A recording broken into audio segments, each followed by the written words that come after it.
بعد ما المنتج بينزل لنا من فوق من برج التبريد بيبقى جاهز انه يتحقن. بيجي عند مكن الحقن هنا اهوت، بيعدي من تحتيه بياخد الحقنه بتاعته.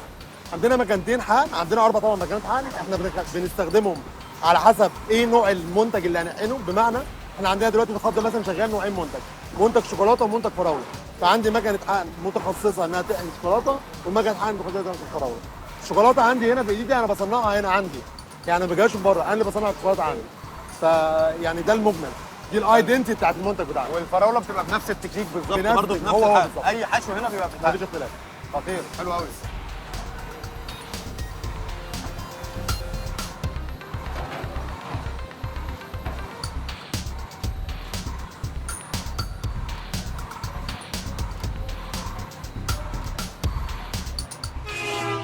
مش عارف ليه انا كنت متخيل ان الحشو دايما بيبقى موجود جوه العجينه، زي زمان كده لما كنت بتروح عند جدتك وهي بتعمل الكحك، كانت بتحط العجوه وبعدين تقفل عليه الكحك. بس اكتشفت ان كل ده في ايديتا بيتعمل بشكل تاني خالص، ومكن معين هو اللي بيعمل كده. وتخيلوا بقى ان نفس المكن ده في زيه تاني في المصنع بس على صغير شويه.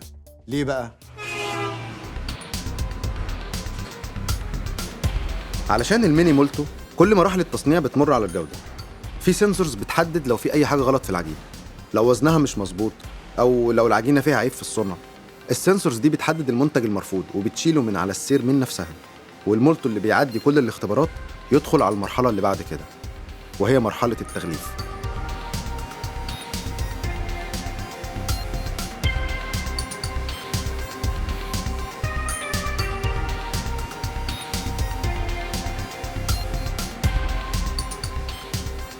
كده نكون وصلنا لاخر مرحله من مراحل انتاج المولتو ماجنم، وهي مرحله التغليف.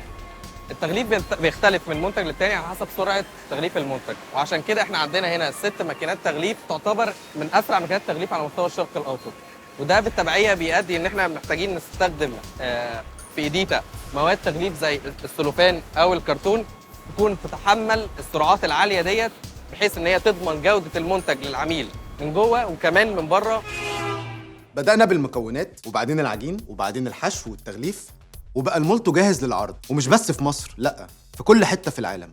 ومش بس كده، ايديتا خدوا أشهر كيكة أمريكاني وبقينا بنصنعها هنا برضه وبنصدرها، وهي التوينكز.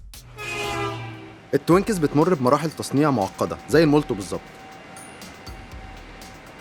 وبتمر باختبارات جودة بنفس الدقة.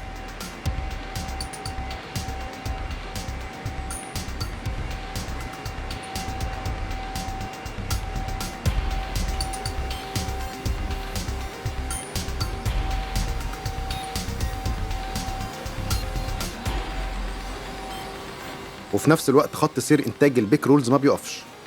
الافتكاسة المصري بتاعت شركة إيديتا، عيش محمص بفليفرز مختلفة. خطوط الإنتاج دي وغيرها زي البراونيز والفينو ماشية زي الساعة في المصنع ما بتقفش، وكلهم بيتجمعوا في النهاية في مكان واحد.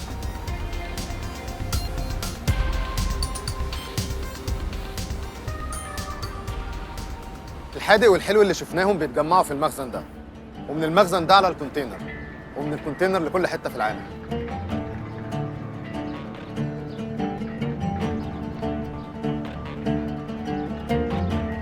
المصريين عبوا الكرواسون في اكياس وصدروه للعالم،